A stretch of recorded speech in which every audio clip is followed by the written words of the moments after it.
فرمائیں. بظاہر کہلانے والے مسلمان ایک چیز سے ہی تکلیف ہوتی ہے, صرف ایک چیز. جب شان مصطفیٰ بیان ہوتی ہے اسی سے تکلیف ہوتی ہے. اللہ بندہ غور تو کرے آخر اندر مرض کیا ہے. یہ کون سا مرض ہے جو کسی وقت نہیں جاگتا؟ یہ کون سا جذبہ ہے اگر ہمارے ملک کے اندر کوئی فنکشن ہو یہ جذبہ نہیں جاگتا؟ ہم ملک کی آزادی کا جشن منائیں یہ جذبہ نہیں جاگتا.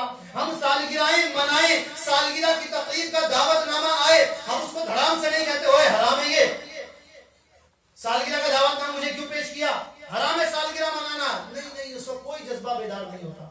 میں یاد رکھیں, میں یہ نہیں کہوں گا سالگرہ منانا حرام ہے, ہمارا یہ عقیدہ نہیں ہے. ہر چیز کی ایک لاجک ہوتی ہے, طریقہ ہوتا ہے. اب سالگرہ کا دعوت نامہ ہے, کوئی نہیں کہے گا یہ حرام ہے. شادی کا فنکشن کا دعوت نامہ آتا, کوئی اس کو ریپلائی نہیں دیتا کہ جناب یہ فنکشن کے اندر کیا ہوگا. بولے کہ برانڈیڈ چیزیں آ رہی ہیں. اچھا وہ بھی آئیں گے, وہ بھی آئیں گے, وہ بھی آئیں گے. پورے گروپس بلوائے ہم نے اعلیٰ قسم کے, جو جناب وہ پوش علاقے کے اندر یہ سب کچھ ہوگا. اور جناب وہ ایسی پارٹی ہوگی کہ آپ نے زندگی میں دیکھی نہیں ہوگی. ایسی پارٹی کوئی نہیں کہے گا کہ حرام. اپنے چچا زاد بھائی کو کہے تیری شادی میں یہ کیا ہو رہا ہے, حرام ہو رہا ہے بھائی, کیوں کر رہا ہے ایسے. نہیں, اس کو کوئی ایسے موقعوں پر یہ جذبہ غائب, بیدار بالکل غائب ہو جاتا ہے. کسی نے کیا خوب کہا, جو بچہ ہو پیدا تو خوشیاں منائیں, مٹھائی بٹے خوب لڈو بھی آئیں. جو بچہ ہو پیدا تو خوشیاں منائیں, مٹھائی بٹے خوب لڈو بھی آئیں. محمد کا جب یوم میلاد آئے تو بدعت کے فتوے انہیں یاد آئے. سارے فتوے پہلے کہاں چلے گئے تھے بھائی؟ یہ بدعت کہنے والے کہاں سو رہے تھے؟ یہ منگنی کرنا کون سی حدیث سے ثابت ہے؟ شادی کی تقریب کرنا, سنیے گا, شادی کی تقریب کرنا کون سے قرآن سے ثابت ہے, کون سی حدیث سے ثابت ہے؟ شادی کے اندر لڑکی والوں کا لڑکے والوں کو کھانا کھلانا کون سی حدیث سے ثابت ہے؟ شادی کی تقریب کے اندر یا جب شادی کی جاتی ہے, ارینجمنٹ ہوتی ہے, تو لڑکے والوں کا لڑکی والوں سے مطالبہ کرنا, جہیز میں یہ بھی چاہیے, یہ بھی چاہیے, یہ بھی چاہیے. یہ بھیک مانگنا کون سی حدیث سے ثابت ہے؟ جہیز میں یہ بھی چاہیے, یہ بھی چاہیے, یہ بھی چاہیے, یہ بھی ہوگا, یہ بھی ہوگا, یہ بھی ہوگا. جناب مہندی کی تقریب کرنا کون سی حدیث سے ثابت ہے؟ کیوں ہم مہندی کے خلاف جہاد نہیں کرتے؟ سارے کے ساری توپوں کا رخ رسول کریم صلی اللہ علیہ وسلم کی جو لوگ شانیں بلند کرتے ہیں ان کی طرف توپوں کا رخ کیا ہوا کہ یہ حرام ہے, یہی حرام ہے, یہی حرام ہے. اپنے پیدائش کا دن آئے تو کوئی بات نہیں, چلتا ہے. شادی کی بھی اینیورسری چلتی ہے, بچے کی بھی سالگرہ ہوتی ہے, پہلا بچہ ہے, اللہ نے پہلا بیٹا دیا ہے, بڑے سالوں کے بعد خوشی آئی ہے, جناب یوں بھی ہوگا اور وہ بھی ہوگا. کیوں بول جاتے ہیں؟ پتہ چلا اصل مرض کچھ اور ہے, مرض کچھ اور ہے, اس کا علاج بھی کچھ اور ہے. یہ ان لوگوں کی بات ہے جن کے بارے میں قرآن فرماتا ہے عُتُلٍّ بَعْدَ ذَلِكَ زَنِيمٍ. 9 باتیں ارشاد فرمائی تھی قرآن نے, 9 نشانیاں بیان کی تھی گستاخ رسول کی. اس میں آخری نشانی یہ تھی کہ یہ ہے بھی حرام کا, نطفہ حرام ہے. وہ رسول کریم صلی اللہ علیہ وسلم کی شان میں گستاخیاں کرتا تھا, کسی سے دشمنی نہیں تھی, حضور علیہ السلام کے پیچھے پڑا رہتا تھا, حضور علیہ السلام کو برا بھلا کہتا, جہاں جاتے پیچھے پڑ جاتا, آپ صلی اللہ علیہ وسلم کی شان میں گستاخیاں کرتا تھا. تو قرآن مجید فرقان حمید نے اس کو کھول کر رکھ دیا کہ تو اب آ تیری حقیقت کیا ہے. بھوکوں کو کھانا نہیں دیتا, یہ نہیں کرتا, وہ نہیں کرتا, وہ نہیں کرتا. آخر میں ارشاد فرمایا عُتُلٍّ بَعْدَ ذَلِكَ زَنِيمٍ, یہ ہے بھی حرام کی پیداوار. جب اس نے یہ سنا, جانتا تھا کہ رسول کریم صلی اللہ علیہ وسلم صادق بھی ہیں, امین بھی ہیں. صادق ایسے کہ کبھی انہوں نے جھوٹ نہیں بولا, امین ایسے کہ مکے سے ہجرت کر کے مدینے جا رہے ہیں. خیر یہ بات کا واقعہ ہے. امین ایسے کہ مکے سے ہجرت کر کے مدینے جا رہے تھے, جان کی فکر نہیں کی. حضرت علی کرم اللہ تعالی وجہہ الکریم کو اپنے بستر پر سلایا اور کہا, فرمایا کہ لوگوں کی امانتیں پہنچا کر پھر پیچھے آ جانا. امانتوں کی اتنی فکر, ایسے امین. تو یہ جھوٹ کیسے بولے کہ فوراً گیا اپنی ماں کے پاس جا کر پوچھنے لگا کہ محمد نے کہا ہے کہ میں حرامی ہوں, تو میری ماں تو سچ بتا, معاملہ کیا ہے؟ اس کی ماں نے کہا, ہاں بیٹا بات یہی ہے کہ تیرا باپ تو نامرد تھا, میں جنگل میں گئی تو وہاں یہ معاملہ ہو گیا. چرواہا تھا تو اس چرواہے کی اولاد ہے، تو اپنے باپ کا نہیں. تو قرآن لوگوں کی حقیقت کو ایسے کھول کر رکھ دیتا ہے جو رسول کریم صلی اللہ علیہ وسلم پر انگلیاں اٹھاتے، جو ہاتھ اٹھاتے ہیں، جو نشانے لگاتے ہیں رسول کریم صلی اللہ علیہ وسلم. آخر کیوں دشمنی ہے میلاد مصطفیٰ علیہ السلام سے؟ اس کے اندر کون سا ایسا کام ہوتا ہے جو شرعاً ناجائز ہے؟ ابھی میلاد مصطفیٰ صلی اللہ علیہ وسلم ہم نے منعقد کیا آج یہاں پر. سب سے پہلے کیا ہوئی تھی، کسی کو یاد ہے؟ آغاز کس سے ہوا تھا؟ تلاوت سے. تلاوت کرنا جائز ہے؟ صرف جائز ہے؟ باعث ثواب ہے، ثواب کا باعث ہے. تلاوت کرنا سنت، جب تلاوت کی جائے تو اس کو سننا فرض ہے. تلاوت کے بعد کیا ہوا تھا؟ نعتیں پڑھی گئی. نعتوں کے اندر کیا باتیں کی گئی تھی؟ حضور علیہ السلام کی شانیں بیان کی گئی تھی یا کسی کو گالیاں دی گئی تھی؟ نعوذ باللہ. حضور علیہ السلام کی شانیں بیان کی. تو شان مصطفیٰ بیان کرنا یہ سنت کس کی ہے؟ صحابہ کرام کی. ارے نہیں بھائی، بہت پیچھے ہیں. تو صحابہ کرام کی بھی سنت ہے، یہ تو سنت الہیہ ہے. اللہ تعالیٰ فرماتا ہے وَلَسَوْفَ يُعْطِيكَ رَبُّكَ فَتَرْضَىٰ، اے محبوب قریب ہم آپ کو اتنا عطا فرمائیں گے کہ آپ راضی ہو جائیں گے. وَالضُّحَىٰ، اے محبوب تمہارے رخ روشن کی قسم. وَاللَّيْلِ إِذَا سَجَىٰ، تمہاری پیاری زلفوں کی قسم جب وہ چھا جاتی ہیں شب کی طرح. کہیں فرمایا الم نشرح لک صدرک، اے محبوب کیا ہم نے تمہارے سینے کو کشادہ نہیں کیا؟ کہیں فرمایا یاسین، کہیں طٰہٰ. کیا کیا کچھ ارشاد فرمایا. یہ کس نے ارشاد فرمایا؟ اللہ تعالیٰ نے. نبی علیہ السلام کی تعریف کون کر رہا ہے؟ اللہ تعالیٰ. تو ہم اگر نبی علیہ السلام کی تعریف کرتے ہیں تو تعریف مصطفیٰ در حقیقت سنت الہیہ ہے، اور وہ آج یہاں پر تعریف مصطفیٰ کی گئی. اور یہ شریعت کا مسئلہ ہے، کتابوں کے اندر پڑھیے. علماء نے لکھا ہے شان مصطفیٰ علیہ السلام میں جتنا غلو کرو کم ہے. غلو کہتے ہیں بڑھانا. حضور علیہ السلام کی شان جتنی بڑھاؤ کم ہے. ہاں بس اتنا یاد رکھو انہیں خدا نہ کہنا. خدا نہ کہنا. کون خدا کہتا حضور علیہ السلام؟ آپ میں سے کوئی ہے جو خدا تسلیم کرتا ہو حضور علیہ السلام؟ وہ خدا نہیں، بخدا نہیں، وہ مگر خدا سے جدا نہیں. وہ ہے کیا مگر وہ ہے کیا نہیں، یہ محب حبیب کی بات ہے. اب کوئی کہے گا جناب آپ نے کہہ دیا خدا بھی نہیں ہے، خدا ہے، خدا سے جدا بھی نہیں ہے. تو واقعی خدا سے جدا نہیں ہے. وہ کیا ہیں یہ میں اور آپ کیا سمجھیں گے؟ حضور علیہ السلام نے فرمایا میری حقیقت کو میرے رب کے سوا کوئی نہ جان سکا. اب اس طرح کے اصل مقصد پتہ ہے کیا ہے؟ ایک ہے ازلی دشمن ہمارا، ایک ہے ہمارا کھلا دشمن. اس کے بارے میں فرمایا عدو مبین، وہ تمہارا کھلا دشمن ہے. کیا ہے؟ کھلا دشمن. ان الشیطان لکم عدو مبین، شیطان تمہارا کھلا دشمن ہے.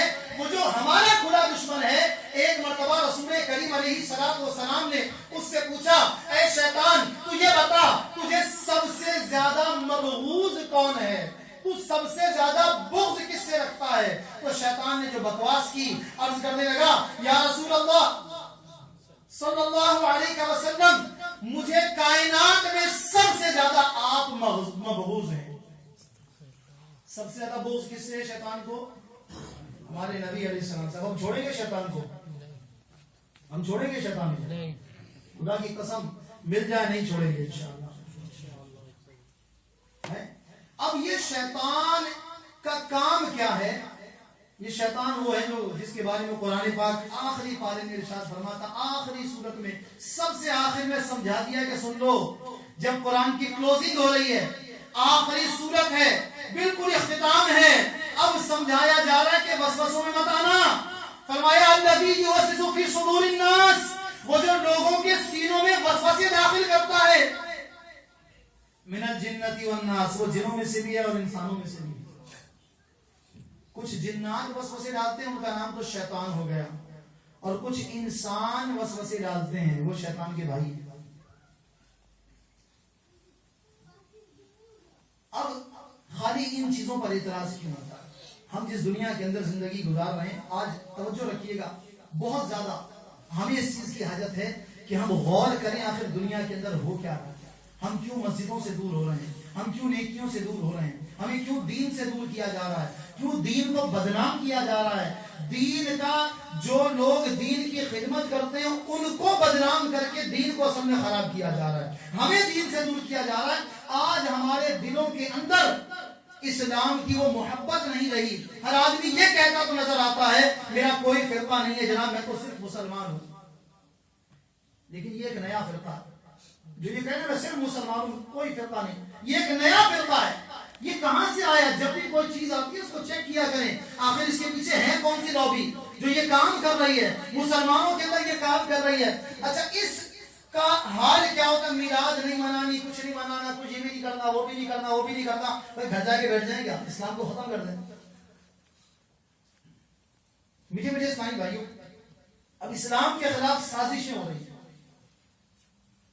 اصل جو چیز تھی اس سے ہمیں دور کیا جا رہا ہے۔ سب سے اہم چیز انسان کا ایمان ہے۔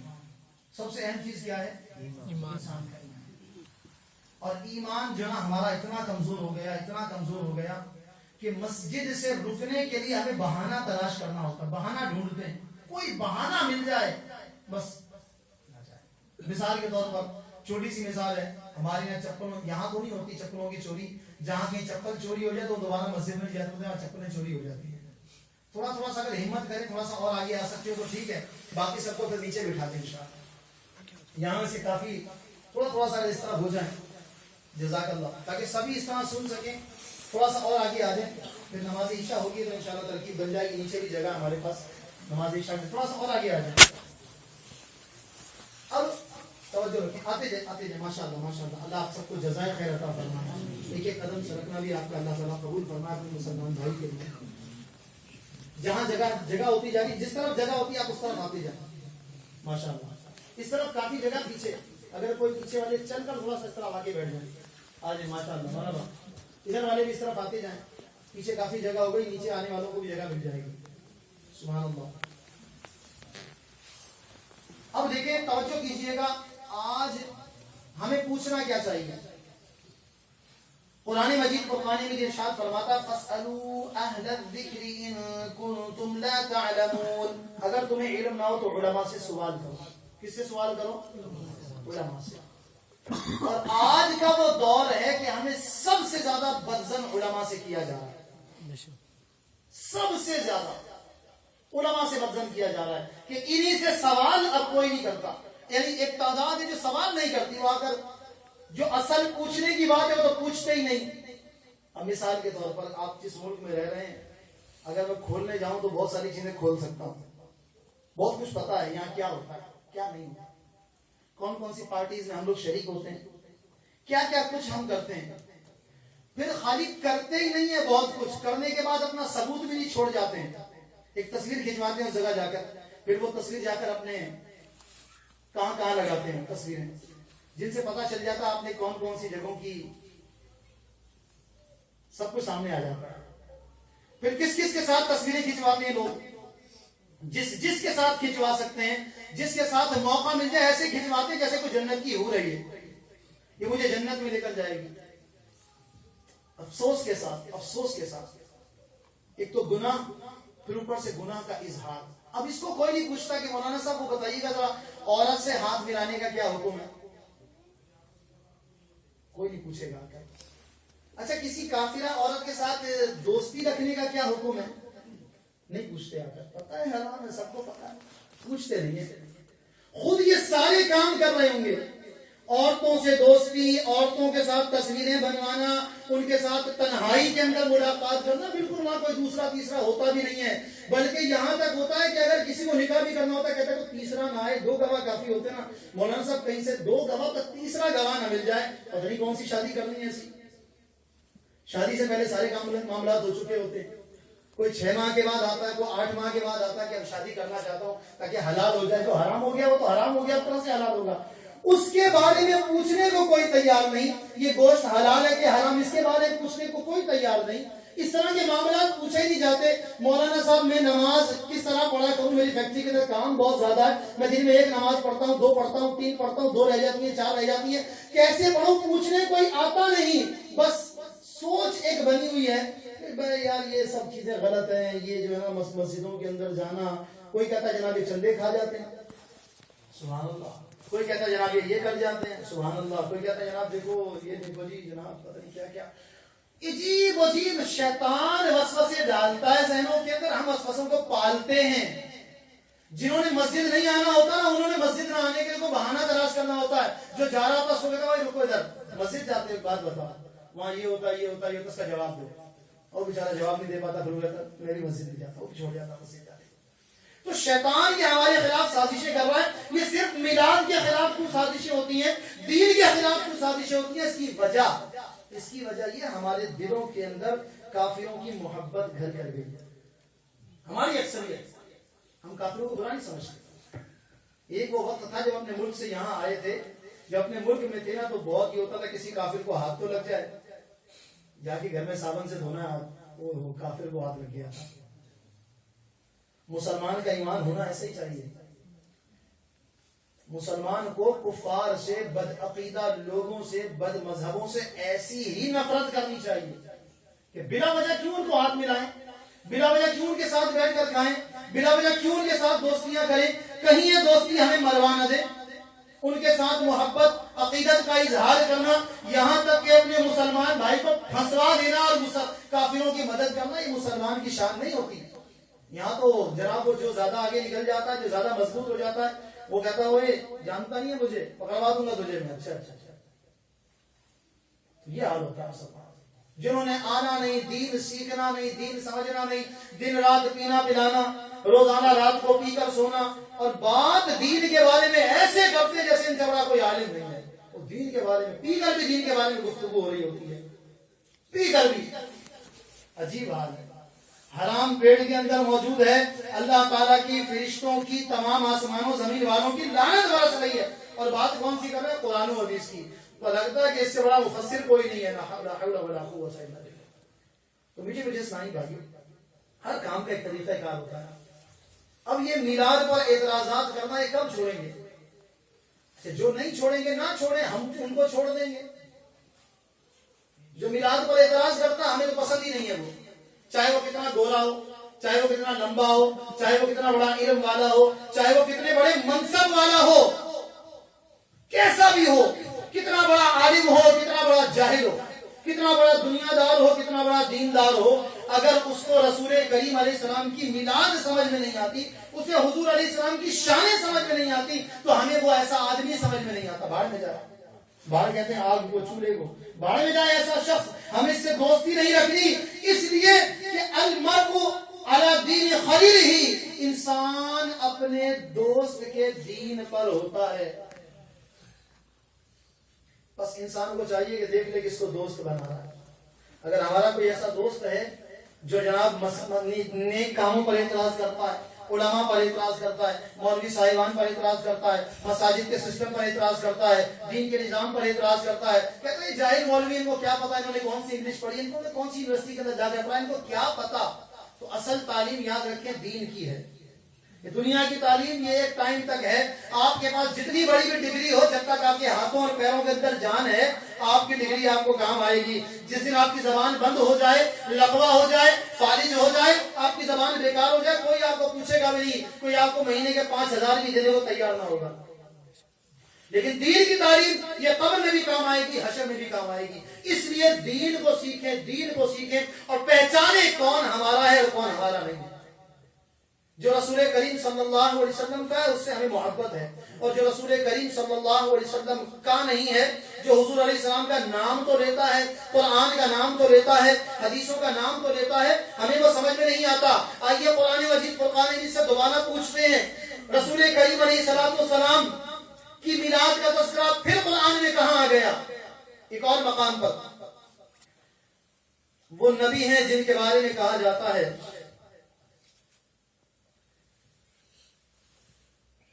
بہت بڑے نبی ہیں، ان کے 2 بیٹے سے، ان 2 بیٹوں سے بہت بڑے بڑے، ان کی نسل میں بے شمار انبیاء کرام آئے. دوسرے بھی مانتے ہیں، اپنے بھی مانتے ہیں ان کی اولاد کو. ابراہیم علیہ السلام اللہ کی بارگاہ میں دعا کرتے ہیں، ربنا وابعث فيهم رسولا منهم يتلو عليهم آياتك ويعلمهم الكتاب والحكمة وَيُعَلِّمُهُمُ الْكِتَابَ وَالْحِكْمَةَ وَيُزَكِّيهِمْ إِنَّكَ أَنْتَ الْعَزِيزُ الْحَكِيمُ. سورہ بقرہ آیت نمبر 129 129. ترجمہ کنزُ الایمان. اے رب ہمارے بھیج ان میں، اے رب ہمارے اور بھیج ان میں ایک رسول انہی میں سے کہ ان پر تیری آیتیں تلاوت فرمائے اور انہیں تیری کتاب اور پختہ علم سکھائے اور انہیں خوب ستھرا فرما دے، بے شک تو ہی غالب حکمت والا ہے. ابراہیم علیہ السلام نے حضور علیہ السلام کے آنے کے لیے، آتے کیسے بچے؟ کوئی شخص دنیا میں کیسے آتا ہے؟ اوپر سے نیچے سیدھا آ جاتا ہے یا پیدا ہوتا ہے؟ پیدا ہوتا ہے. تو حضور علیہ السلام کے پیدا ہونے کے لیے کس نے دعا کی؟ ابراہیم علیہ السلام نے. کیا ترجمہ سنیے. اور اے رب ہمارے اور بھیج ان میں ایک رسول انہی میں سے کہ ان پر تیری آیتیں تلاوت فرمائے اور انہیں تیری کتاب اور پختہ علم سکھائے اور انہیں خوب ستھرا فرما دے، بے شک تو ہی غالب حکمت والا ہے. مفسر شہیر حکیم الامت مفتی حضرت مولانا سید محمد نعیم الدین مراد آبادی رحمۃ اللہ علیہ اس آیت مبارکہ کے تحت لکھتے ہیں، مسئلہ سید عالم صلی اللہ علیہ وسلم نے اپنا میلاد شریف خود بیان فرمایا. اپنا میلاد شریف خود بیان فرمایا. امام بغوی نے ایک حدیث روایت کی کہ حضور علیہ السلام نے فرمایا، میں اللہ تعالیٰ کے نزدیک خاتم النبیین لکھا ہوا تھا، درا حال یہ کہ یعنی حالانکہ حضرت آدم علیہ السلام کے پتلے کا خمیر ہو رہا تھا. آدم علیہ السلام کا جسم بنانے کے لیے ابھی مٹی اور پانی کو جمع کیا جا رہا تھا، خمیر بنایا جا رہا تھا. میں اس وقت بھی نبی لکھا ہوا تھا. پھر فرمایا کہ میں تمہیں اپنے ابتدائی حال کی خبر دوں، میں دعائے ابراہیم ہوں، بشارت عیسیٰ ہوں. جو بھی ہم نے آیت کریمہ سنی، عیسیٰ علیہ السلام نے بشارت دی میرے بعد ایک نبی آنے والے، ان کا نام کیا ہوگا؟ احمد. اپنی والدہ کے اس خواب کی تعبیر ہوں جو انہوں نے میری ولادت کے وقت دیکھا اور ان کے لیے ایک نور ساطع ظاہر ہوا جس سے ملک شام کے ایوان اور قصور یعنی محلات ان کے لیے روشن ہو گئے. سیدہ آمینہ رضی اللہ عنہا کی حدیث آپ فرماتی ہیں کہ میں نے دیکھا کہ جبریل امین علیہ السلام 3 جھنڈے لے کر آئے ہیں، ایک مشرق میں گاڑا، ایک مغرب میں، ایک کعبے کی چھت پر، اور محمد مصطفیٰ صلی اللہ علیہ وسلم کی ولادت ہو گئی. اور آپ فرماتی ہیں کہ ولادت مصطفیٰ علیہ السلام کے وقت اتنا نور پھیل گیا کہ اس نور کی وجہ سے میں نے قیصر و کسریٰ کے محلات کو مکے میں رہتے ہوئے دیکھ لیا. سبحان اللہ. ولادت مصطفیٰ علیہ السلام کا تذکرہ کہاں ہے؟ حدیثوں میں. اس حدیث میں دعائے ابراہیم سے یہی دعا مراد ہے جو اس آیت میں مذکور ہے. اللہ تعالیٰ نے یہ دعا قبول فرمائی اور آخر زمانے میں حضور سید عالم صلی اللہ علیہ وآلہ وسلم کو مبعوث فرمایا. مبارک ہو حبیب رب اکبر آنے والا ہے. ابھی چند دن باقی ہے ولادت مصطفیٰ علیہ السلام کا وہ دن آنے میں. مبارک ہو حبیب رب اکبر آنے والا ہے. مبارک انبیاء کا جلد افسر آنے والا ہے. اندھیروں میں برکتے پھرنے والوں کو مبارک ہو، تمہیں حق سے ملانے جلد رہبر آنے والا ہے. مبارک بد نصیبوں کو مبارک ہو، غریبوں کو جہاں میں بے بسوں کا سایہ بستر آنے والا ہے. گناہگاروں نہ گھبراؤ، گناہگاروں نہ گھبراؤ، سیاہ کاروں نہ غم کھاؤ. سنو مژدہ شفیع روز محشر آنے والا ہے. لیے پرچم اتر آئے ہیں جبریل آج، لیے پرچم اتر آئے ہیں جبریل آسمان سے آج. جہاں میں آمنہ بی بی کا دلبر آنے والا ہے. کرو گھر گھر چراغاں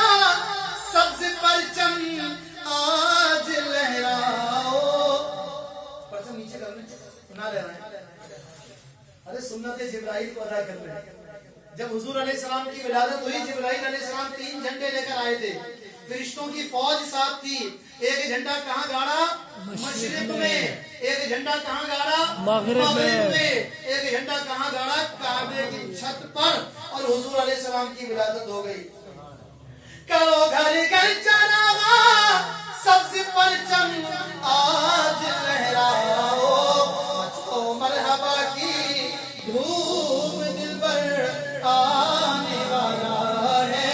اگر نہ آج جھومو گے تو پھر کب جھومو گے دیوانوں. تو چل جاؤ تمہارا آج یاور آنے والا ہے. تراوت کیوں نہ ہو حاصل میرے قلب و جگر کو آج جہاں میں بحر رحمت کا شناور آنے والا ہے. اور کیا شان ہے؟ جو ہے سردار عالم کے سبھی سجدہ گزاروں کا. جتنے بھی سجدہ گزار دنیا میں ہیں سب کے سردار کون ہیں؟ حضور علیہ السلام. جو ہے سردار عالم کے سبھی سجدہ گزاروں کا. خدا کا آج وہ سچا سناگر آنے والا ہے. مبارک غم کے مارو غم غلط ہو جائیں گے سارے. حبیب حق مداوا غم کا لے کر آنے والا ہے. اور شیطان جبھی للکارتے ہیں کس کے بھروسے پر؟ اللہ اور اللہ کے رسول کے بھروسے پر. شیطان کو للکار دیتے ہیں بحمد اللہ ایمان اب تو میرا لے نہیں سکتا. بحمد اللہ اب ایمان اب تو میرا لے نہیں سکتا. ارے چل بھاگ شیطان میرا یاور آنے والا ہے. اٹھو تعظیم کی خاطر کے گھر میں آمنہ کے اب ولادت کا وہ لمحہ کیف آور آنے والا ہے. اٹھاؤ سبز پرچم اور چلو سب آمنہ کے گھر. لٹانے رحمتیں حق کا پیمبر آنے والا ہے. تسلی تو رکھو سیراب بھی ہو جاؤ گے پار. تسلی تو رکھو سیراب بھی ہو جاؤ گے پار. چھلکتا جام لے کر شاہ کوثر آنے والا ہے. چھلکتا جام لے کر شاہ کوثر آنے والا ہے. اب یہ ساری باتیں بیان ہوئی. توجہ رکھیں. رسول کریم علیہ السلام کے میلاد میں ایسی کون سی چیز ہے جس کی وجہ سے اس میلاد کو بدعت کہا جاتا ہے؟ اس کا ثبوت قرآن و حدیث سے مانگا جاتا ہے کہ قرآن و حدیث میں کئی ثبوت نہیں ہے. اگر الزامی جواب پر آئے نا تو پھر قرآن والی بات ہوگی. جس نے رسول کریم علیہ السلام پر الزامات لگائے تھے, تنگ کیا تھا, بہتان لگائے تھے, حضور علیہ السلام کو برا بھلا کہا تھا, پھپتیاں کسی تھی, تنگ کرتا تھا, آپ سے دشمنی رکھتا تھا, قرآن نے اس کے بارے فرمایا عتل بعد ذلک الزنیم. آج لوگ کھڑے ہو جاتے ہیں کہ جناب میلاد کا ثبوت قرآن و حدیث میں کہیں بھی نہیں ہے, پیش کریں جناب, کہاں ہے کہاں ہے. بڑی ہے. اگر اس اعتراض کا جواب یوں کہہ کر دیا جائے کہ خدا کی قسم قرآن و حدیث میں کہیں میلاد منانے کی ممانعت نہیں آئی, کہ کسی حدیث میں آیا ہو کہ میلاد نہیں منانا, میلاد منانا شرک ہے, میلاد منانا حرام ہے. جو کہنا میلاد منانا شرک ہے وہ تو بہت بڑا جاہل ہے, جاہلوں کا سردار ہے. شرک کب ہوگا بھائی؟ جب وہی کام اللہ کے لیے ہو اور وہی کام بندے کے لیے ہو, اس انداز پر ہو کہ معبود سمجھ کر کیا جائے. ہمارا تو عقیدہ ہے ہمارا رب تو پیدائش سے پاک ہے, اور جس کی ولادت ہی نہیں ہوئی, اگر ولادت ہوتی کس کی ہے؟ بندے کی. ولادت اس کی ہوتی ہے جو مخلوق ہو. اللہ تو مخلوق ہی نہیں ہو, تو ہے ہی خالق, اس کی تو ولادت کا کوئی ہے ہی نہیں, نہ دن ہے نہ ولادت ہے. ہمیشہ سے ہے، ہمیشہ رہے گا، اور اس نے خود اپنے محبوب صلی اللہ علیہ وسلم کی آمد کے تذکرے قرآن مجید میں رکھے۔ حدیثوں میں حضور علیہ السلام نے بیان کیا، آپ علیہ السلام ہر پیر شریف کو روزہ رکھا کرتے تھے۔ کس نے پوچھا یا رسول اللہ صلی اللہ علیہ وسلم یہ ہر پیر کو روزہ کیوں؟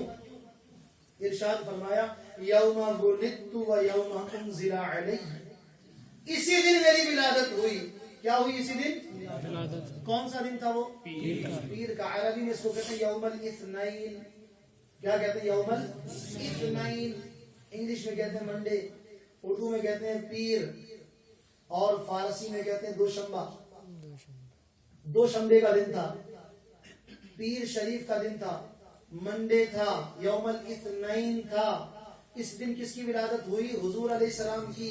آپ کیا فرماتے ہیں؟ ہر پیر کو روزہ رکھا کرتے تھے، یہ نہیں کہ کبھی کبھار رکھ لیا، ہر پیر کو۔ اور ایک پیر ایک سال میں کتنی مرتبہ آتی ہے؟ کم از کم 52 ٹائم، 52 مرتبہ۔ ایک سال میں 52 جمعے ہوتے ہیں کم از کم، تو 51-52 مرتبہ ایک سال کے اندر حضور علیہ السلام اپنا یوم ولادت منائے کہ یوم ولدت و یوم انزل علی، اسی دن میری ولادت ہوئی اور اسی دن وحی نازل ہوئی۔ ابھی تو ہم وحی کا دن نہیں مناتے ہیں۔ اگر ہر سال وحی کا دن بھی منانے لگے کہ کس دن جناب وہ 5 آیتیں نازل ہوئی تھی، اقرأ باسم ربک الذی خلق، تو نیا فتویٰ آ جائے گا یہ کہاں سے؟ یہ نیا دن منانا شروع کر دیا۔ اور جشن نزول قرآن سارے مناتے ہیں۔ قرآن آیا کون لے کر؟ حضور علیہ السلام۔ جو قرآن لائے اس کا دن منانا منع ہے، اور جو جس کے اوپر قرآن آیا اس قرآن کا دن مناتے کہ جشن نزول قرآن منا رہے جناب، آج شبینہ ہوگا، اعلان ہوگا، اعلان کر کے شبینہ کرتے ہیں۔ اعلان کرنا شبینے کے لیے کیا ہے؟ اگر کسی کو نہیں پتا تو سن لیں کیا ہے۔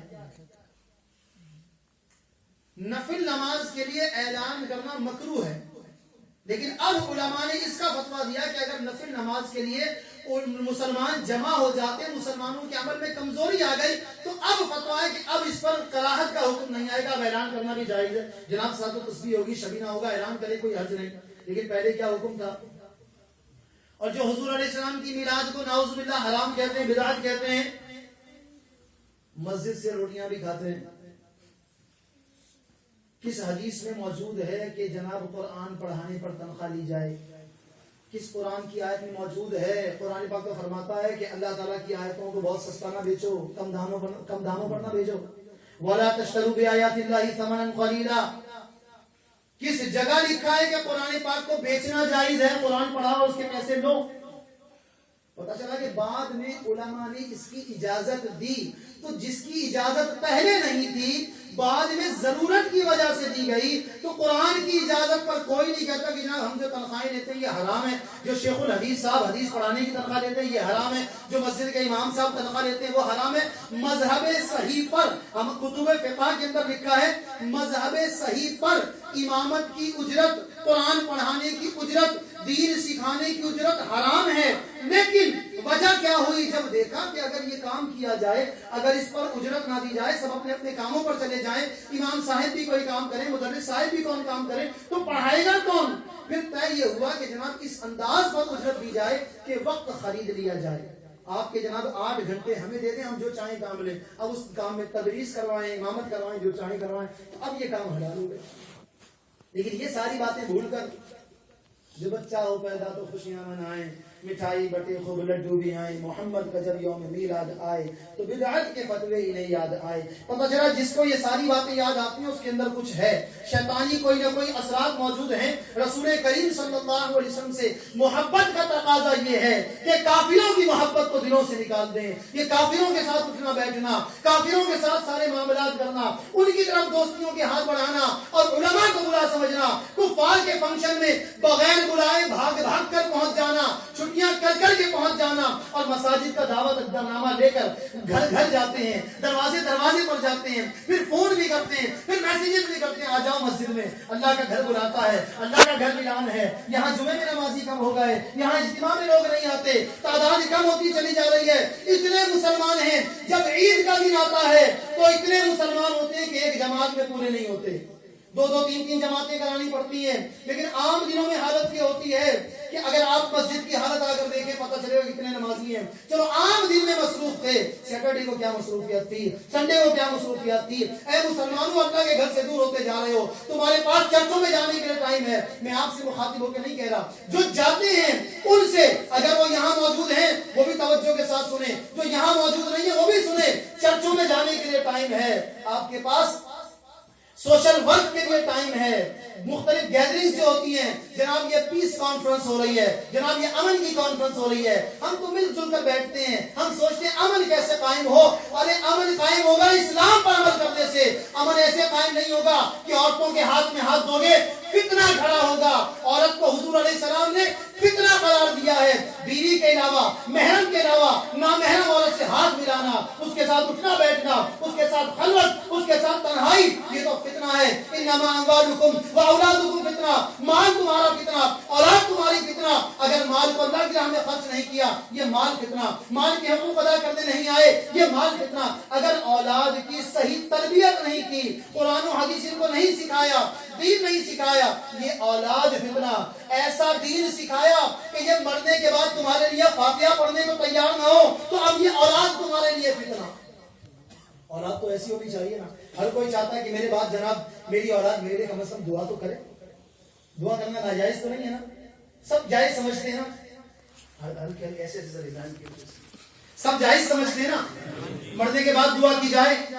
والذین جاءوا من بعدهم یقولون ربنا اغفر لنا ولاخواننا الذین سبقونا بالایمان, وہ لوگ جو ان کے بعد آئے, والذین جاءوا, وہ لوگ جو ان کے بعد آئے, یقولون, کہتے ہیں, ربنا اغفر لنا, اے اللہ ہماری مغفرت فرما دے, ولاخواننا الذین, اور ہمارے ان بھائیوں کی مغفرت فرما دے, سبقونا بالایمان, جو ہم پر ایمان میں سبقت لے گئے. قرآن سے جائز ہے مرنے والوں کے لیے دعا کرنا, قرآن میں مذکور ہے. لیکن آج ایسی تعلیم دی جا رہی کہ مر گیا بھائی اب کوئی نہ قرآن خوانی کرنا نہ کچھ کرنا. اگر یہ ساری تعلیم ہم نے اپنی اولاد کو ایسے اسکولوں میں داخل کرا دیا, ایسے مدرسوں میں داخل کرا دیا, ایسے لوگوں کے لیکچر سنوائے جو لوگ یہ تعلیم دیتے ہیں کہ مرنے کے بعد فاتحہ بھی نہیں کی جا سکتی, مرنے کے بعد کچھ نہیں کیا جا سکتا, تو پھر دیکھ رہے ہماری اولاد ہمارے لیے فتنہ نہیں ہوگی تو کیا ہوگی. مرنے کے بعد وہ ہمارے لیے فتنے کا باعث بن جائے گی, ہمارے لیے ہمارے حقوق کو کیا ادا کرے گی. اب غور کرنے کی چیز یہ ہے کہ ہمارے نبی صلی اللہ علیہ وسلم کی ہم یہ چاہتے ہیں کہ شان بیان ہو, کوئی بات ابھی تک بیان نہیں کر سکا. ایک رسول کریم صلی اللہ علیہ وسلم کی شان میں کتاب میرے ہاتھ میں موجود ہے, معجزات اسے بھری پڑی ہے. حضور علیہ السلام کے معجزات اگر بیان کرنے جائیں, معجزات ہی معجزات ہیں اس کے اندر, ابھی تک بیان نہیں کر سکا. وجہ کیا ہے؟ وجہ یہ ہے کہ حالات جنگ ہیں اس وقت, جو نا وہ ملک کے اندر کے حالات کے بجائے اس وقت ہمیں بارڈروں پر توجہ کی حاجت ہے. کون سے بارڈر پر؟ اسلام کے بارڈر پر. جناب جگہ جگہ سے حملے باہر سے ہو رہے ہیں, اندر سے بھی ہو رہے ہیں, باہر سے بھی ہو رہے ہیں. ہم رسول کریم علیہ السلام کی شانیں بیان کرتے, ہوتا تو یہ تھا کہ رسول کریم صلی اللہ علیہ وسلم کے اصحاب بیٹھ جاتے اور شان مصطفیٰ بیان کرتے. کوئی یوں کہتا, وَأَحْسَنُ مِنْكَ لَمْ تَرَ قَطُّ عَيْنِي وَأَجْمَلُ مِنْكَ لَمْ تَلِدِ النِّسَاءُ خُلِقْتَ مُبَرَّأً مِنْ كُلِّ عَيْبٍ كَأَنَّكَ قَدْ خُلِقْتَ كَمَا تَشَاءُ. کوئی کچھ شان بیان کرتا, کوئی کچھ شان بیان کرتا. یہ شانیں بیان کر کے خوش ہوتے تھے. اور آج اگر نعتیں پڑھی جاتی ہیں تو بعض کو تکلیف ہوتی ہے, تو سارا معاملہ یہ کہ کریں تو کیا کریں. ہم مسلمانوں کو دین سکھائیں, نمازیں پڑھنی نہیں آتی, روزے رکھنے نہیں آتے, عبادت کرنی نہیں آتی, اعتراض کرنا آتا. سب سے آسان کام دنیا کا اعتراض کرنا. جو اعتراض کرتا اس سے پوچھ تو نہیں نماز کے فرائض کتنے, وہ تو پتہ نہیں. ایسے ایسے اہم مسائل جن کی وجہ سے زندگی بھر کی نمازیں بعض اوقات خراب ہو رہی ہیں, کسی کو احساس نہیں. امام کس کو بنانا چاہیے؟ جس کو چاہے. وہ کوئی نہیں, آپ آ جائیں, کوئی بھی نہیں, آپ آ جائیں, آپ نماز پڑھا دیں. جمعے کی نماز, یہ جمعے کی نماز ایسے مذاق بنا رکھا ہے ہم نے کہ جو چاہے کھڑا ہو کر جمعہ پڑھانا شروع کر دیں. اس کو قرات آتی ہے کہ نہیں؟ نماز کے لیے دیکھا 4 آدمی جمع ہوئے, قرآن پڑھنا آتا ہے نہیں آتا, اس کو پاکی ناپاکی کے مسائل پتہ ہے نہیں پتا, جس کو چاہے چلو جی نماز پڑھا دو. اب حقیقت یہ ہے, میں حقیقت آپ کو بیان کروں, کئی مرتبہ سنا وہ جو نمازیں پڑھاتے ہیں نا ان کو سنا دو, تحیات کو سناؤ تو وہ تحیات تو جلدی جلدی پڑھتے ہیں تو آتی ہے, آرام آرام سے پڑھتے ہیں بھول جاتی ہے. اتحیات اللہ ایسے پڑھنی آتی ہے, جو پڑھیں اتحیات نہیں آ رہی, یاد نہیں آ رہی, تحیات نہیں آتی. نماز کے فرائض کتنے وہ بھی نہیں پتا, وضو کے فرائض کی اتنی بڑی ذمہ داری اپنے گلے پر لی کیوں پھر تم نے؟ امامت کے مسئلے پر کھڑے کیوں ہو گئے بھائی؟ امامت کرنے نہیں آتی کیوں کھڑے ہو گئے؟ قیامت کے دن مؤذن اماموں کی گردنیں جو نا اتنی زیادہ بھاری ہوگی، اتنی زیادہ بھاری ہوں گی کہ نمازوں کے بوجھ سے ان کی گردنیں جھکی ہوئی ہوں گی۔ صلو علی الحبیب۔ میرے آقا صلی اللہ علیہ وسلم کی ایک جو شانی سن لیتے ہیں، شانی تو بے شمار ہے، شانی بھی بیان کر دیتے ہیں انشاءاللہ۔ صلو علی الحبیب صلی اللہ تعالی علیہ۔ لیکن بات وہی ہے، زندگیاں ختم ہوئیں اور قلم ٹوٹ گئے، پر تیرے اوصاف کا ایک باب بھی پورا نہ ہوا۔ لوگ کہتے ہیں حضور علیہ الصلوۃ والسلام کو اختیار نہیں ہے، جناب وہ تو ہماری طرح بشر تھے۔ اختیار سنیں حضور علیہ السلام کا، ہمارے بڑے سے بڑے شیخ الحدیث کو بھی ایسا اختیار نہیں ہے، بڑے سے بڑے مفسر قرآن کو بھی ایسا اختیار نہیں ہے، بڑے سے بڑے مجدد کو بھی ایسا اختیار نہیں ہے، بڑے سے بڑے علامہ فہامہ ڈاکٹر پروفیسر کسی کو ایسا اختیار نہیں ہے کہ وہ کسی کی نمازیں معاف کر دے۔ میرے آقا صلی اللہ علیہ وسلم کی شان یہ ہے، حدیث مبارکہ حدثنا محمد بن جعفر حدثنا شعبة عن قتادة عن نصر بن عاصم عن رجل منهم رضي الله تعالى عنه أنه أتى النبي صلى الله عليه وسلم فأسلم على أنه لا يصلي إلا صلاتين فقبل ذلك منه۔ یہ حدیث مبارکہ مسند امام احمد بن حنبل کی ہے کہ رسول کریم صلی اللہ علیہ وسلم کی خدمت میں ایک شخص حاضر ہوا اور اس نے عرض کی کہ وہ اس شرط پر اسلام لائے گا کہ صرف 2 نمازیں پڑھے گا۔ کس شرط پر اسلام لائے گا؟ اس شرط پر اسلام لائے گا کہ صرف 2 نمازیں پڑھا کروں گا۔ نبی صلی اللہ علیہ وسلم نے قبول فرما لیا۔ مجھے اور آپ کو اختیار نہیں ہے، ہمارے پاس کوئی آئے کہ مسلمان ہوتا ہوں لیکن دیکھو میں شراب پیتا رہوں گا، تم کہاں ٹھیک ہے پیتے رہنا، آہستہ آہستہ چھوڑ دینا، ہمیں اختیار نہیں ہے، ہم کہہ ہی نہیں سکتے، ہمارے پاس پاور۔ اگر ہم نے کہا اب وہ جتنی پیے گا ہم بھی گناہگار ہوں گے۔ جیسے بعض نادان ہوتے ہیں وہ کہتے ہیں آہستہ آہستہ شادی کر لی ہے، نکاح بھی ہو گیا، آہستہ آہستہ بیوی کو مسلمان کر رہا ہوں۔ کون سی مسلمان کر رہے ہو بھائی؟ حرام کو کہاں سے حلال کرنے آ گئے؟ پہلے جب ہے ہی حرام تو تمہارے لیے حلال کیسے ہو گئی؟ جب حرام تھی تو اس سے نکاح کیسے ہو گیا تمہارا؟ نہیں وہ تو کتاب ہے نا، یوں ہے تو وہ ہے، ہمیں سمجھانے کی کوشش کرتے ہیں، ہمیں گھمانے کی کوشش کرتے ہیں۔ تو ہوتا کیا ہے، شادی بھی کر لی، بچے بھی ہو گئے، ابھی تک کیا ہوا؟ وہ آہستہ آہستہ اسلام کے پاس لا رہا ہوں۔ کون سا اسلام ہے جو 4 سال ہو گئے ابھی تک آہستہ آہستہ کون سی گاڑی میں بٹھایا؟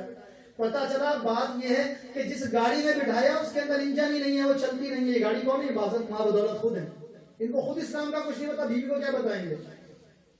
اس کو کہتے ہیں صحیح ہے کوئی نہیں، چلتا چلتا آہستہ آہستہ آہستہ آہستہ چلتے چلتے ہو جائے گا سارا کام۔ رسول کریم علیہ السلام کو یہ اختیار تھا کہ کسی شخص کے لیے خاص کر دیں، یہ 2 نمازوں کا پڑھنا میں اور آپ کسی کو نہیں چھوڑ سکتے، اور ہم یہ سوچ نہیں سکتے کہ اس حدیث سے پتا چلا کہ 2 نمازیں پڑھو تو مسلمان رہتا ہے بندہ۔ بات یہ ہے کہ صرف اس شخص کو اجازت تھی کہ وہ 2 نمازیں بھی پڑھے تو اس پر گناہ نہیں۔ اب یہ حدیثوں میں لکھا نہیں ہے کہ اس نے بعد میں 2 ہی نمازیں پڑھی، یقیناً اس نے 5 پڑھی ہوں گی، لیکن حضور علیہ السلام کا اختیار دیکھیے، آپ نے فرمایا 2 ہی پڑھنا، مسلمان ہو جاؤ۔ ہم کہیں گے تو ہم گناہ گار ہوں گے، اور اگر ہم نے یہ جانا کہ نماز ایسا کون سا فرض ہے کہ 5 پڑھے گا تو ہی بندہ مسلمان ہوگا، نہ بھی پڑھے تو کچھ نہیں، تو ایسا شخص کافر ہو جاتا ہے۔ جو نماز کو فرض نہ سمجھے وہ شخص کافر ہو جاتا ہے۔ رسول کریم صلی اللہ تعالی علیہ وسلم کی شان دیکھیے، اللہ اکبر، اس قدر شان والا ہے آقا صلی اللہ تعالی علیہ وسلم کی کہ حضور صلی اللہ تعالی علیہ وآلہ وسلم جس کو چاہیں جنت عطا فرما دیں، جس کو چاہیں جنت عطا فرما دیں، اور جس کے لیے چاہیں حلال کو حرام کر دیں، حرام کو بھی حلال کر سکتے ہیں، حلال کو بھی حرام کر سکتے ہیں، جس کے لیے چاہیں۔ چنانچہ حدیث مبارکہ ایک یہ بھی ہے، ترجمہ پڑھتا ہوں، ابو داؤد شریف کی حدیث ہے، آپ کو اندازہ ہو جائے گا شان مصطفیٰ کیا ہے اور آپ کی اولاد کی شان کیا ہے۔ میں نے رسول اللہ صلی اللہ علیہ وسلم کو مسور بن مخرمہ رضی اللہ تعالیٰ عنہ سے روایت فرماتے ہیں، میں نے رسول اللہ صلی اللہ علیہ وسلم کو منبر پر فرماتے سنا کہ بنی ہشام بن مغیرہ نے مجھ سے اجازت مانگی ہے کہ وہ اپنی بیٹی کا نکاح علی ابن ابی طالب سے کر دے۔ کس سے؟ علی ابن ابی طالب، حضرت سیدہ فاطمہ رضی اللہ تعالیٰ عنہ کے بچوں کے والد، یعنی امام حسن حسین کے والد اور رسول علیہ السلام کے داماد۔ فرمایا میں اجازت نہیں دیتا، پھر کہہ دوں کہ اجازت نہیں دیتا، پھر کہہ دوں کہ اجازت نہیں دیتا، ہاں اگر علی ابن طالب چاہیں تو میری بیٹی کو طلاق دے دیں اور ان کی بیٹی سے نکاح کر لیں، میری بیٹی میرے جگر کا ٹکڑا ہے، جو بات اسے خوش کرے وہ مجھے خوش کرتی ہے، اور جو بات اسے ایذا دے وہ مجھے ایذا دیتی ہے۔ اب قرآن پاک تو فرماتا ہے فَانْكِحُوا مَا طَابَ لَكُم مِّنَ النِّسَاءِ مَثْنَىٰ وَثُلَاثَ وَرُبَاعَ۔ قرآن پاک کی آیت کریمہ ہے، عورتوں سے نکاح کرو 2 2 3 3 4 4، یعنی 2 عورتوں سے بھی کوئی نکاح کر سکتا ہے، 3 سے بھی کر سکتا ہے، 4 سے بھی کر سکتا ہے، لیکن حضرت علی کرم اللہ تعالی وجہ الکریم کو اجازت نہیں دی، کس نے؟ رسول کریم صلی اللہ علیہ وسلم، جس کے لیے چاہیں۔ یہ ہمارے نبی علیہ السلام کا اختیار ہے، ایسی شان ہے میرے آقا صلی اللہ تعالی علیہ وآلہ وسلم کی کہ کیا کہنے، کوئی جنت مانگنے آتا اسے جنت عطا فرما دیتے، سبحان اللہ۔ پیارے آقا صلی اللہ تعالی علیہ وآلہ وسلم سے جنت مانگنے والوں نے جنت مانگی، حضور علیہ السلام نے انہیں جنت عطا فرما دی۔ حضور علیہ السلام نے ارشاد فرمایا اگر میں چاہوں تو میرے ساتھ سونے کے پہاڑ چلیں۔ سیدہ عائشہ رضی اللہ تعالیٰ نے حدیث کی راوی مشکات کی حدیث ہے، فرمایا اگر میں چاہوں تو میرے ساتھ سونے کے پہاڑ چلیں۔ پھر فرمایا میرے پاس ایک فرشتہ آیا جس کی کمر کعبے کے برابر تھی، اس نے عرض کی آپ کا رب آپ کو سلام کہتا ہے اور فرماتا ہے کہ اگر آپ چاہیں تو آپ عبد نبی بنیں اور اگر چاہیں تو بادشاہ بنیں۔ میں نے جبرائیل علیہ السلام کی طرف دیکھا تو انہوں نے مجھے تواضع اختیار کرنے کے بارے میں عرض کی۔ حضرت ابن عباس رضی اللہ عنہما کی روایت ہے کہ رسول اللہ صلی اللہ علیہ وسلم نے حضرت جبرائیل علیہ السلام کی طرف مشورہ لینے کے ایسے انداز سے دیکھا تو جبرائیل علیہ السلام نے ہاتھ سے اشارہ کیا کہ آپ تواضع اختیار کریں۔ میں نے اس فرشتے سے کہا کہ میں عبد یعنی اللہ کا بندہ اور اللہ کا نبی بننا چاہتا ہوں۔ حضرت عائشہ صدیقہ رضی اللہ تعالی عنہا فرماتی ہیں اس کے بعد آپ صلی اللہ علیہ وسلم تکیہ لگا کر نہیں کھاتے، اس کے بعد سے آپ صلی اللہ علیہ وسلم تکیہ لگا کر نہیں کھاتے اور فرماتے تھے کہ میں ایسے کھاؤں گا جیسے عبد کھاتے ہیں اور ایسے بیٹھوں گا جیسے عبد یعنی اللہ کے بندے بیٹھتے ہیں۔ اور آقا علیہ السلام کو اللہ نے خزانے عطا کیے، چنانچہ بخاری اور مسلم حضرت ابو ہریرہ رضی اللہ عنہ سے راوی کہ حضور مالک المفاتیح صلی اللہ علیہ وسلم فرماتے ہیں میں سو رہا تھا کہ تمام خزائن زمین کی کنجیاں لائی گئیں اور میرے دونوں ہاتھوں میں رکھ دی گئیں۔ زمین کے تمام خزانوں کی کنجیاں لا کر میرے دونوں ہاتھوں میں رکھ دی گئیں۔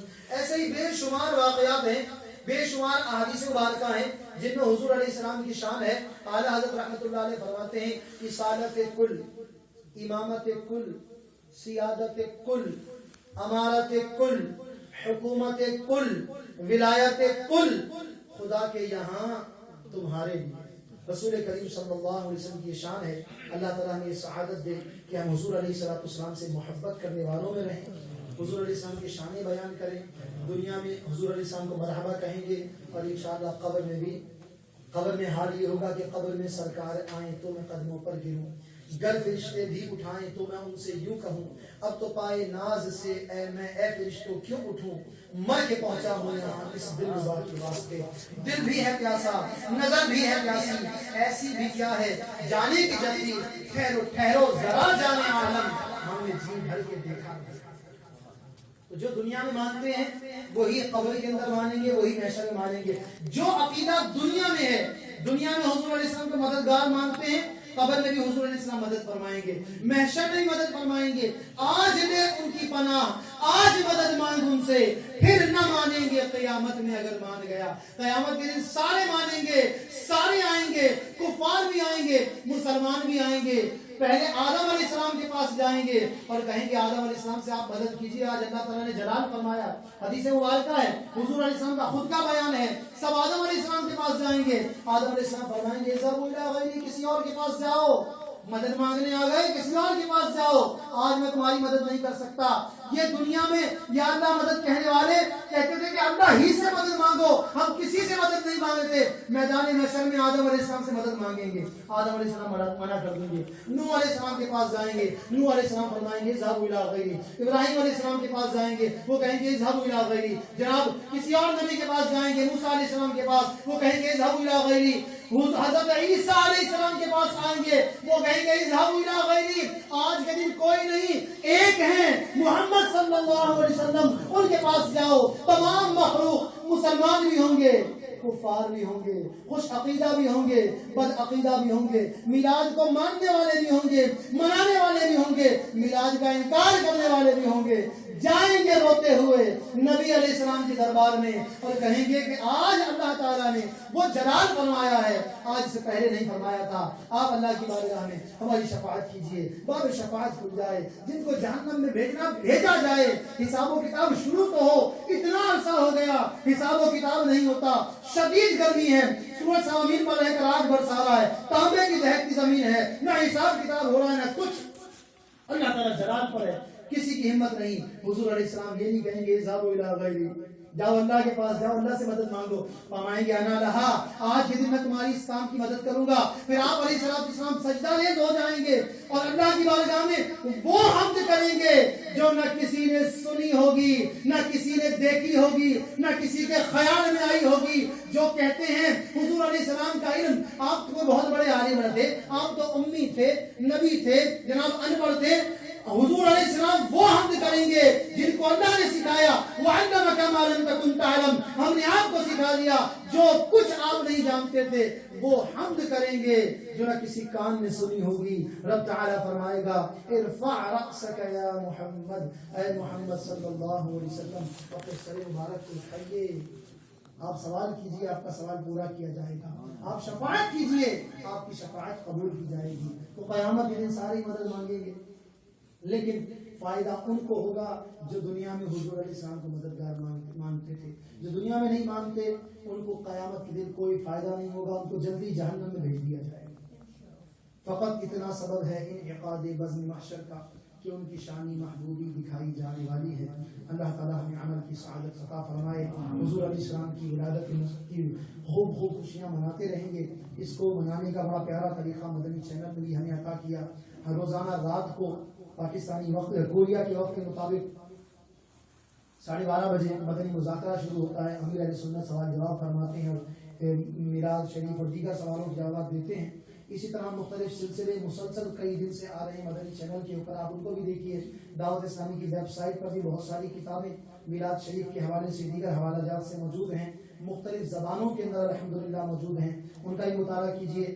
ایک رسالہ ہے امیر اہل سنت کا صبح بہارا, اردو کے اندر ہے. اب یہی رسالہ رومن کے اندر بھی لکھا ہوا آ گیا ہے. یہی رسالہ انگلش میں بھی ٹرانسلیٹ ہو گیا ہے, کئی زبانوں میں ٹرانسلیٹ ہوا ہے. اسی طرح الحمدللہ یہی رسالہ صبح بہارا رشین لینگویج کے اندر بھی ٹرانسلیٹ ہو چکا ہے. یہاں مکتبۃ المدینہ پر نیچے موجود ہے, آپ بھی خرید فرمائیں. اور ہمارے وہ بھائی جو رشین زبان جانتے, جیسے ازبکستان والے یہ تقریباً رشین زبان جانتے ہیں, آپ اس رسالے کو حاصل کریں اور 12ویں شریف کی نسبت سے ہو سکے تو 12,000 کے لے لیں, ورنہ کم از کم 12 رسالے لیں. اور اس نیت سے کہ حضور علیہ السلام کی ولادت کی خوشی میں بھی کچھ تقسیم کروں گا, رسالے لے کر تقسیم کریں. ذہن میں یہ آتا لوگ رکھ دیں گے, لوگ یہ کریں گے, تو ہم کس کے ہاتھ میں دے رہے ہیں؟ مسلمان کے ہاتھ میں. کافروں کو دینے کا ہم نے آپ کو مشورہ نہیں دیا, مسلمان کو دیں, انشاءاللہ مسلمان حفاظت کرے گا. اگر وہ نہ کرے تو پھر اس کی ذمہ داری ہے.